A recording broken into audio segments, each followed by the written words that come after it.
Supreme কোর্টে গিয়েছিল, supreme court বলেছে আপনারা এই বিষয়ে হাইকোর্টে তুলুন, হাইকোর্টে সিবিআই এর অর্ডার দিয়েছিল, তো হাইকোর্টে আজকে শুনানি হয়েছে।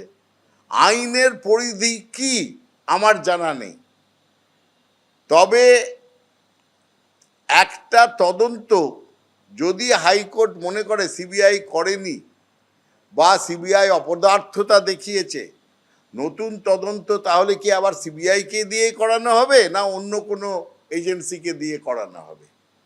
আর সেই তদন্ত যখন শুরু হবে তখন আগের যে শাস্তি, আগের চার্জশিট এবং তার উপরে ভিত্তি করে যে শাস্তি, সেটা কি পেন্ডিং থাকবে, না সেই সুযোগে সে মুক্তির আবেদন করবে? এরকম অনেক কমপ্লিকেটেড ব্যাপার হয়েছে। কিন্তু আমি এইটুকুনি বলবো শুধু, যে এই আরজি করের ঘটনাতে যারা সিবিআই চেয়েছিল তারাই আজকে সিবিআইকে নিয়ে সব থেকে অসন্তুষ্ট। সিবিআই দিয়েছিল যে হাইকোর্ট, তারাই আজকে সিবিআইকে প্রশ্ন করছে।